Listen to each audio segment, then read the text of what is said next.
IPL 2026 mini వేలం అబుదాబిలో జరుగుతోంది. Etihad అరేనాలో 10 ఫ్రాంచైజీలు సిద్ధంగా ఉన్నాయి. ఆక్షనీర్ గా ఈ దఫా కూడా మల్లికా సాగర్ వ్యవహరిస్తున్నారు. ఈ మినీ వేలంలో మొత్తం 369 మంది క్రికెటర్లు వేలంలో ఉన్నారు. అయితే అన్ని టీమ్స్ కు కలిపి కేవలం 77 స్లాట్లు మాత్రమే అందుబాటులో ఉన్నాయి. దీంతో పోటీ ఎంత తీవ్రంగా ఉందో అర్థం చేసుకోవచ్చు.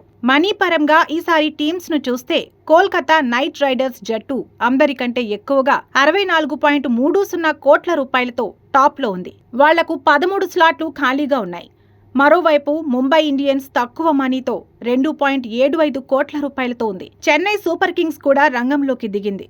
మొత్తం 10 టీమ్స్ కలిపి 237 కోట్ల రూపాయలతో వచ్చాయి. ఈ మినీ వేలం అంటే మెగా వేలం మాదిరిగా పెద్దది కాదు. కొంతమంది స్టార్ ప్లేయర్ల కోసం ఈ బిడ్డింగ్ జరుగుతోంది.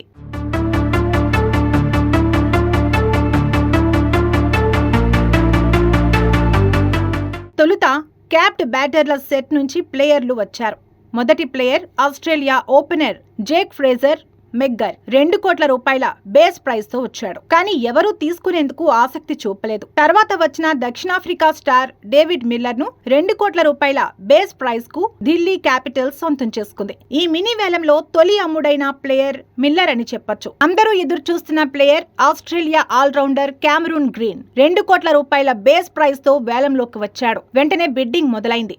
ముందు రాజస్థాన్ రాయల్స్ ఎంట్రీ ఇచ్చింది. తర్వాత Chennai super Kings, Kolkata night riders హోరాహోరీగా పోటీ పడ్డాయి. సిఎస్కే, కేకేఆర్ మధ్య టెన్షన్ పీక్స్ కు చేరింది. ధర 10 కోట్ల రూపాయలకు దాటింది. 20 కోట్ల రూపాయలు దాటింది. చివరికి 25.20 కోట్ల రూపాయలకు కేకేఆర్ గ్రీన్ ను దక్కించుకుంది. ఇది మినీ వేలంలో ఇప్పటి వరకు అత్యధిక ధర కావడం విశేషం. మిచెల్ స్టార్క్ రికార్డు ధర 24.75 కోట్ల రూపాయలు కూడా బద్దలైంది. దీంతో ఓవర్సీస్ ప్లేయర్లలో క్యామరూన్ గ్రీన్ అత్యధిక ధరకు అమ్ముడైన వాడిగా రికార్డు సృష్టించాడు. Allrounder Venkatesh Iyer base price 2 కోట్ల రూపాయలు కాగా 7 కోట్ల రూపాయలకు బెంగళూరు కైవసం చేసుకుంది.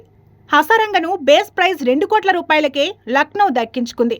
బేస్ ప్రైజ్ 2 కోట్ల రూపాయలు ఉన్న అట్కిన్సన్, రచిన్ రవీంద్రతో పాటు లివింగ్స్టోన్, వియాన్ ముల్డర్, దీపక్ హుడాను తీసుకునేందుకు ఫ్రాంచైజీలు ముందుకు రాకపోవడంతో అన్సోల్డ్గా మిగిలిపోయారు.